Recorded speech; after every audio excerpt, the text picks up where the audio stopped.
What's good? It's your boy Jay. That's me.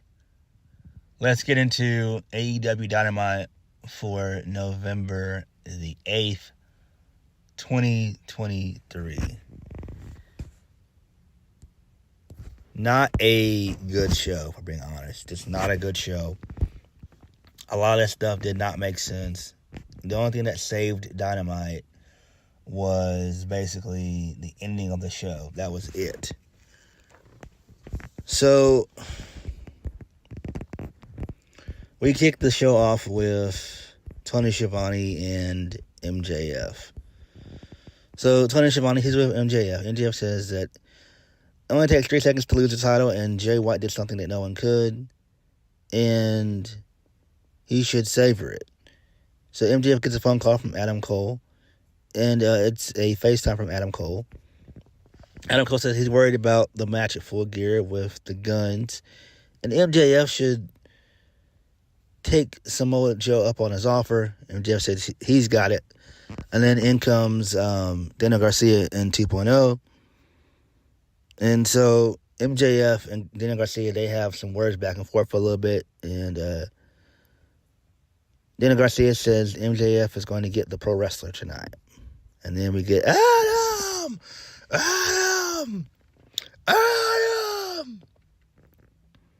So Roderick Strong, he comes into play with the Kingdom. So Roddy said that he was a wrestling legend, but now he's a joke, according to MJF. And then this leads us into our first matches of the night. So this is an okay little segment to start the show. Well, before the show went on the air. First match of the night, MJF versus Daniel Garcia. Didn't care about the match at all.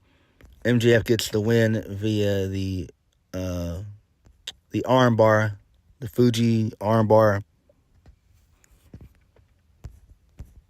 And then post-match, no, my bad. Yeah, he hits the Salt of the Earth, my bad. He hits the Salt of the Earth, a.k.a. the armbar. So, post-match, MJF extends his hand to Daniel Garcia, but 2.0, they pulled Garcia away from the handshake. MJF asked Garcia if he's going to keep following these two goons, and then Garcia walks away. I'm like, this is so damn stupid. Daniel Garcia is boring and bland. He has nothing to offer AEW. He just doesn't. He's boring and bland. He's boring. I know people are saying, well, put him with the Blackpool Combat Club. It's like, no. It's like, no. Why would you put him in that faction? For what?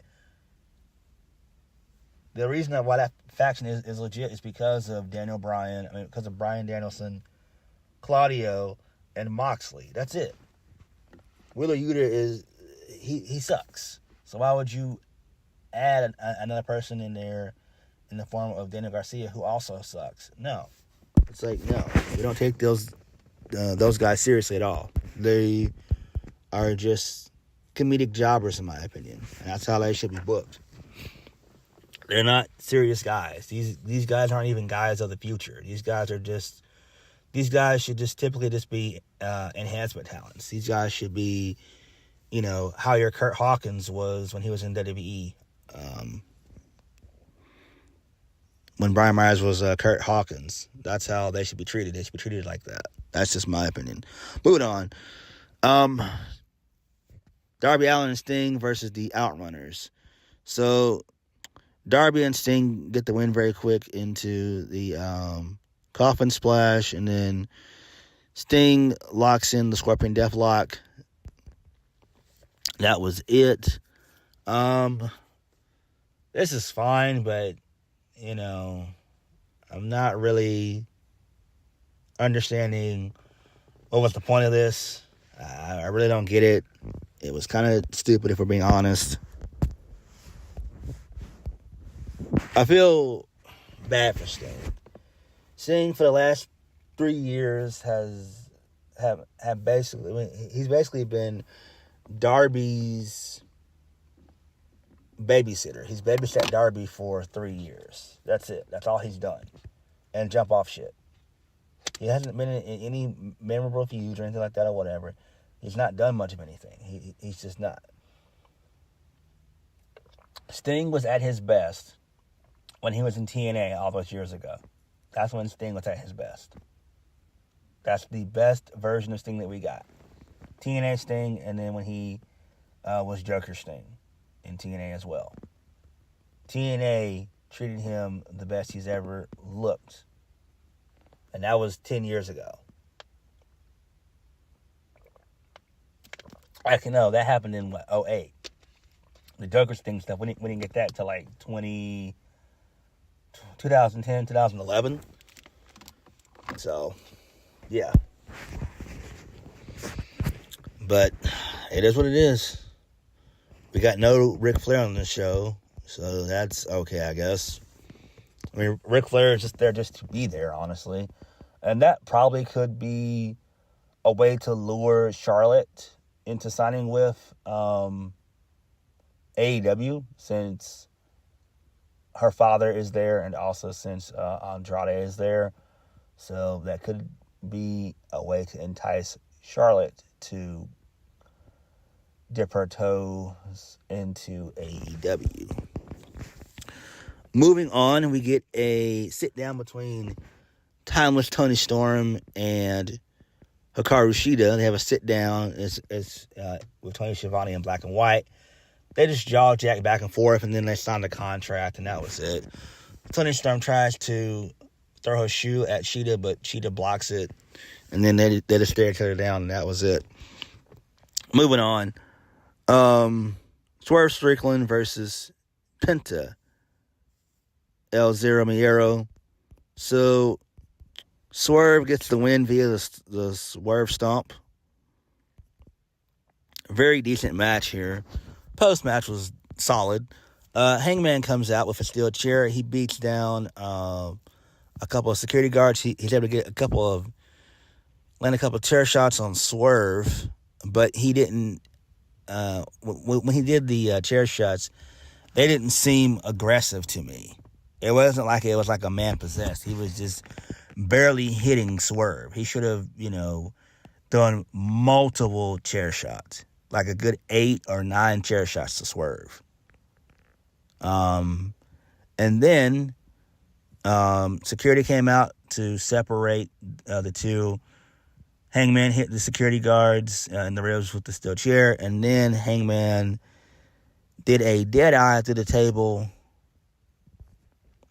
So that was great there. I kind of enjoyed that, even though I'm not too big of a fan of Hangman. But I do like this. So maybe their second match might be maybe like a no DQ match or something like that, or a Falls Count Anywhere match, something to kind of up the ante. And Hangman needs to win this, and then that way they can run it back again at World's End. So that makes perfect sense, because World's End is in December. So that would be good to end their story there. And that's when you have Swerve go over and win the feud. And then what he did with Swerve going forward, I have no idea after that. I really don't know. I just can't think of anything for him to do. I mean, I could, but it would just be, it would just involve him going back into the mid card. Him being like TNT champion or the AEW International champion. And next, moving on. So Alex Marvez, he's backstage with Bullet Club Gold. Jay White says now that people can compare MJF to Jay, the choice is clear. No one can compete with the Switchblade. And after he beats Mark Briscoe, he'll see MJF at Full Gear. Okay, that's cool there. We get a video package of the Don Callis family versus Kenny Omega and Company is shown. So it's going to be some kind of like street fight next week involving everyone. It's like, who gives a shit? Moving on. So Kenny Omega and Chris Jericho, they're backstage with Renee Paquette. Before Jericho could continue on with his promo, the Young Bucks, the Young Cucks, the Bucks who suck, they show up. So Matt Jackson says that they're getting dressed in the broom closet because Jericho's bag is so big. And then there's a war of words that ensues.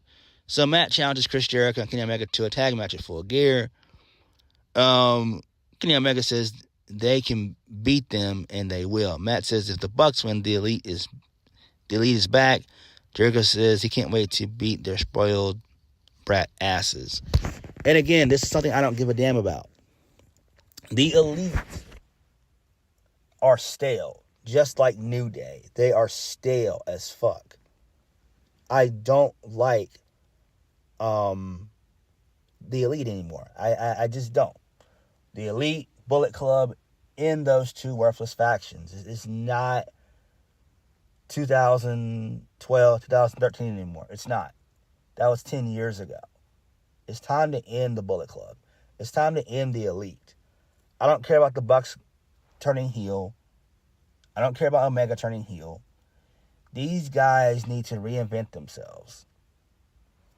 And if we're being honest, Matt and Nick Jackson, I would rather have them as backstage producers and do something with Omega and Hangman. Because those are the only two that you can really get some mileage out of. Omega can still go to an extent, and then Hangman Page is just, 30 even. So he can still go. He just needs more of a serious character and gimmick behind him. But the Elite are stale. They are stale. I don't give a damn about them. I don't. And this is just stupid. We've done this before. We did this like a year and a half ago, 2 years ago with this. When it was Kenny Omega and Hangman taking on the Young Bucks. Like, it's not important. Enough of the Elite fighting themselves. Enough. Like, that doesn't make any sense. Who cares? That's over and done with. Move on. And the Bucks really would be better off as backstage producers. They've done everything they can with the AEW Tag Team Championships. They've done everything they can. And there's just nothing else that they can add. Again, Kenny Omega is better off by himself. Same thing with Hangman Page. But all four guys, from Kenny Omega, Matt and Nick Jackson, and Adam Page, the four of them need to reinvent themselves. They have to. They have all become stale acts. They have, because they continue to just do the let's all fight each other, let's get mad, then let's come back. It's like that story is tiresome. It's pointless. It really is. Moving on, Samoa Joe versus Keith Lee for the Ring of Honor Television Championship. Very solid, good match. Big, beefy men slapping meat, which was great. Two big hosses, two big lions going at it. Fighting over a piece of meat. Pause. So, Samoa Joe wins via referee stoppage. He locks in the Coquina Clutch. And Keith Lee goes to sleep. Post-match, Samoa Joe gets on the mic and says he's the greatest ROH TV champion of all time. Joe said he wants to be more than that. He's hungry. He says he's going to vacate the Ring of Honor television title. And the next gold that's going to be on Samoa Joe's shoulder will be the AEW World Heavyweight Championship. And I'm like, yes, let's fucking go. Let's go. Great stuff there. Believe it or not, man, MJF has had one of the worst title reigns in the history of AEW. He really has. MJF just, he doesn't have it. And I like MJF. MJF is solid.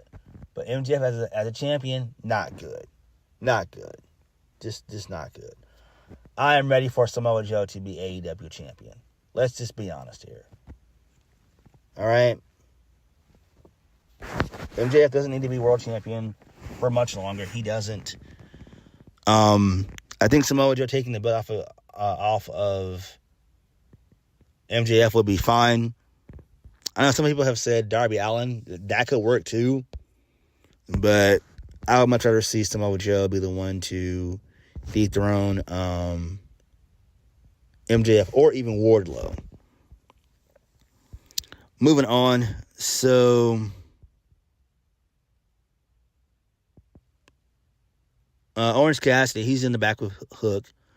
So Orange Cassidy says Moxley is nuts, and if he doesn't think that Orange Cassidy has been thinking about him every day since he left himself in a pool of his own blood, Orange Cassidy says he needs to beat Moxley to get to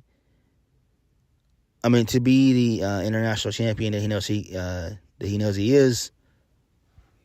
So that's pretty cool there. And then Moxley, he says some stuff in the back of Wheeler Yuta, saying he's coming after Orange Cassidy. He's going to collect a receipt. So then this leads us into the Gun Club versus the Bollywood Boys, the Singh brothers from WWE, which is great. They got a pretty good little reaction. So the Gun Club, they win in quick fashion. The 310 the Yuma for the 1-2-3, which was great. And then post match, they got on the mic and they challenged. They made fun of MJF basically. Next, moving on. Julia Hart versus Red Velvet. So Julia gets the win. Post match, Julia locks in the Heartless after the bell. So Sky Blue, she makes the save. Both women stare each other down. So Chris Statlander and Willow Nightingale, they make the save. And then Julia heads to the back. So I don't know what's going on with that one over there. Then, out of nowhere, we cut to the back, and we see RJ City interviewing Mariah May. She basically got no reaction, basically. No reaction. She got little to no reaction. She just said that she's happy to be in AEW. She came to AEW because of Tony Storm. That's the story. And I'm just like, what the fuck is going on here? How stupid is Tony Khan? Tony Khan is a clown. He is a clown.